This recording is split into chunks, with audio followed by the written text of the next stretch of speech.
emergency. A man is charged with trying to set a convenience store on fire. Investigators say Richard Lloyd told them he thought the store was owned by a Muslim. Last month, the fire damaged a mosque in suburban Tampa. Investigators say it was arson. On September 11th of last year, a fire set at a mosque in Fort Pierce. Joseph Schreiber of Port St. Lucie pleaded no contest to setting that fire and was sentenced to 30 years in prison. Good morning and welcome. A string of attacks, and now the leaders in the Muslim community are looking for help. Joining me now is WIlfredo Ruiz, a lawyer who works for the Council of American Islamic Relations in Florida, a civil rights group, and we thank you for coming in, a familiar face to our audience.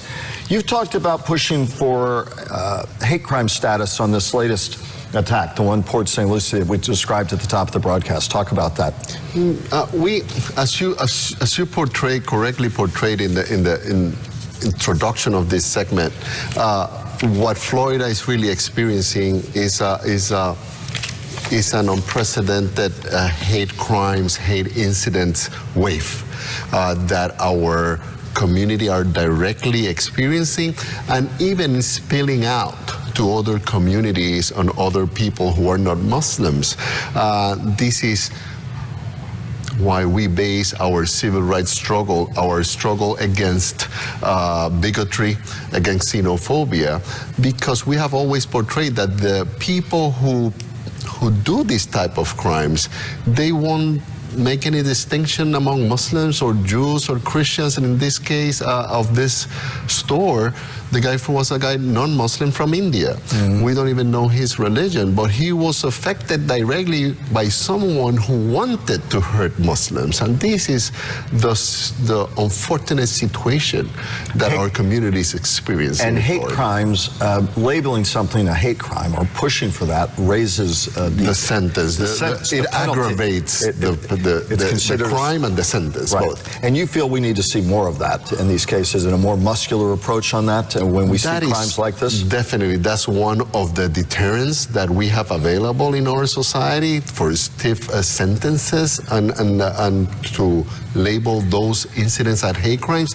But that's not the only tool we have available. We need to go out there and strengthen our interfaith relations, educate the general public more about their Muslim neighbors and Islam as a religion. What's the biggest thing you'd want to say to people to help educate them about our Muslim neighbors? What's the biggest thing you want to say to our audience? That Muslims are, as anybody who's seen our program, other fellow American neighbors.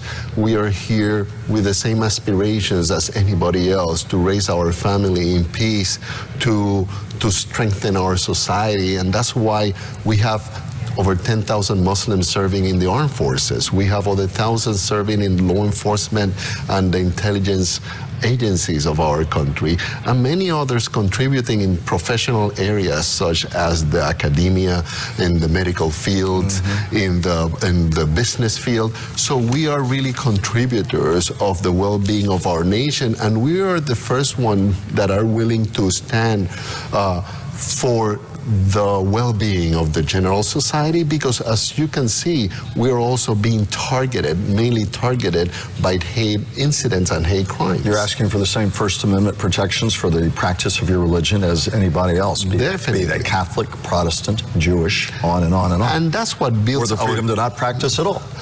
And that's what makes our nation different and stronger. That diversity that nurtures our society, that is challenged when these hateful individuals start burning mosques. We had 2 mosques burning less than 6 months. And then you talked about this, and I know you work a lot of interfaith efforts. We've seen it in the Muslim community. We've seen violence directed against mosques. We've seen a spike of violence against Jewish community centers and synagogues. And I know you talk about this in an interfaith way.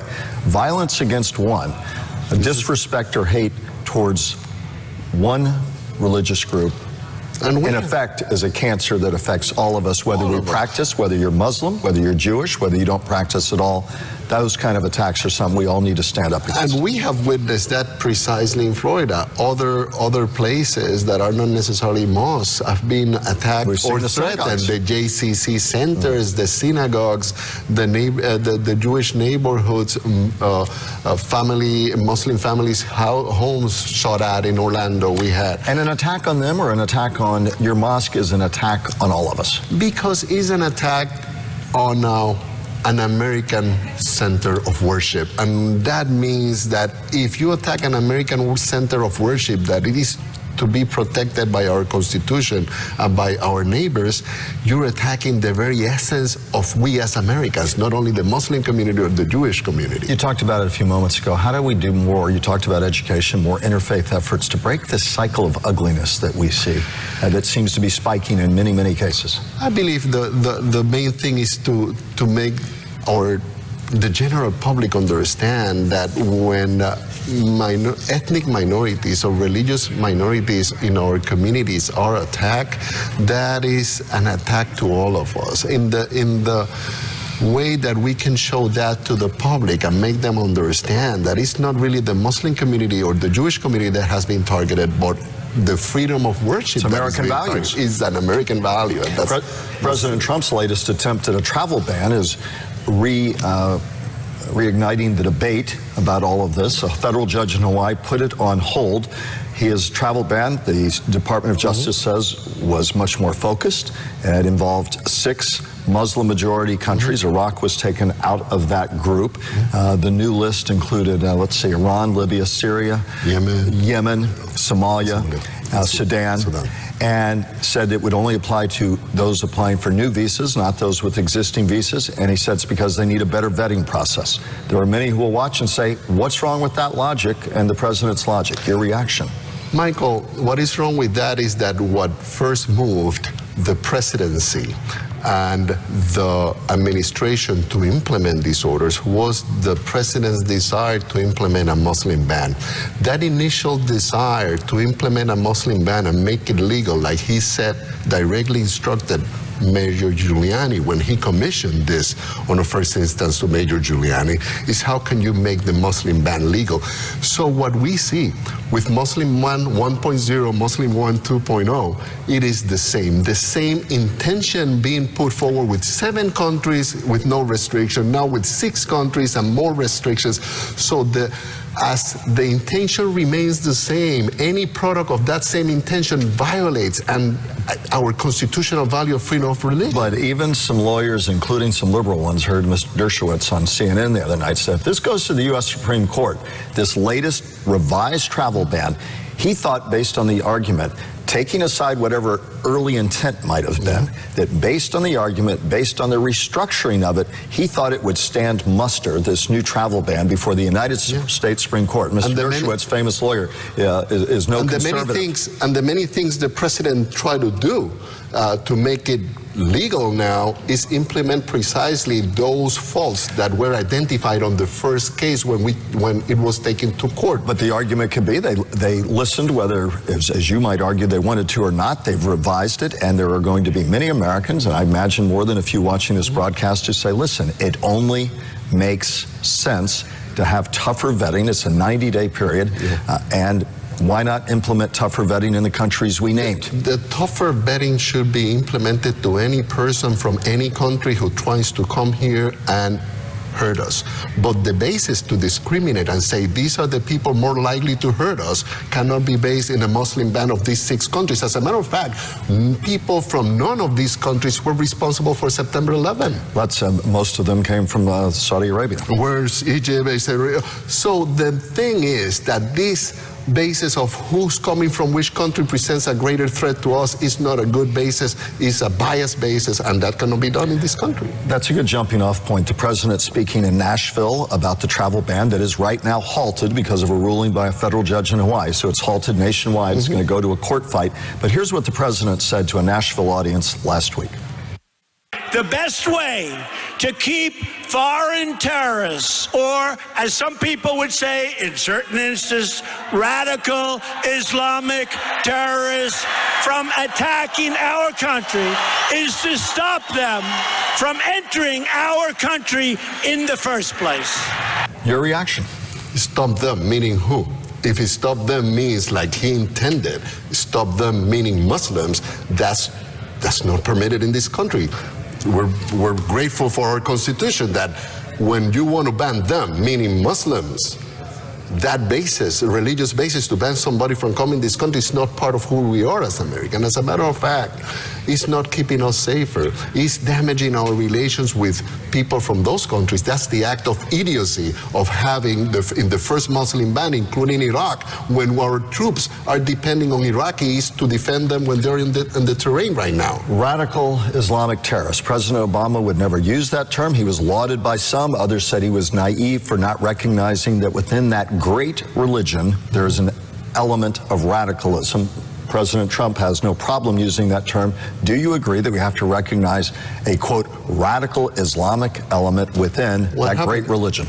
What happened is there's a contradiction. When people bomb an abortion clinic and they're Christians, you don't say radical Christian terrorist, because when you add Christian to a terrorist, there's nothing Christian in a terrorist. There's nothing Islamic of a terrorist. So to call Islamic terrorism, it is an open contradiction. Your argument is they've shunned your religious values in toto to do those kind of acts. The people who shot the watcher, the moviegoers in Colorado, he was not Muslim. Who shot in the Carolinas, the people who were worshiping in the church, they were not Muslims. The people who shot our kids and students in the schools, those mass shooters, they were not Muslims.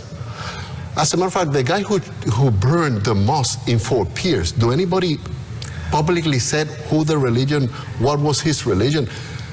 It is not important. He burned a mosque in Fort Pierce. He's a criminal. He tried to terrorize our community.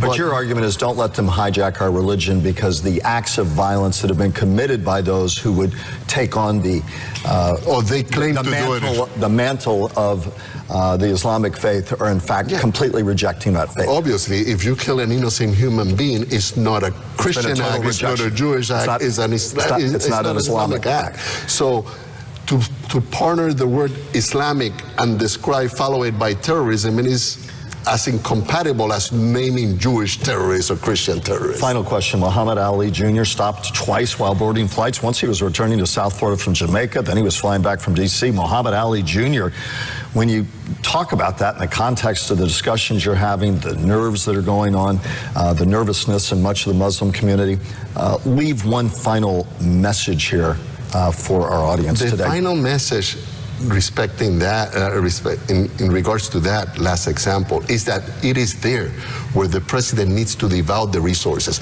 Imagine our intelligence apparatus, the people that are keeping us safe in the airports, the CBP, the Customs and Border Protection, not being able to identify the son of Muhammad Ali on 2 occasions and detaining him as if he was a threat to this nation, really presents the status of what's going on in the border. It is a crisis, and that's where he needs to devote his resources, not banning Muslims. 20 seconds. An update on the mosque burned in Fort Pierce. New building. Well, what's going to happen? They're going to acquire a new building. They're looking on a few properties and the options. And I suspect that in the next couple of months, the final decision will be made, and we'll announce it publicly. As always, we appreciate you coming in for your perspective. A familiar guest for us on To The Point. Thank you for being here today. Thank you so much. Appreciate it very much. As always. Coming up next, Governor Rick Scott in a fight with members of his own party.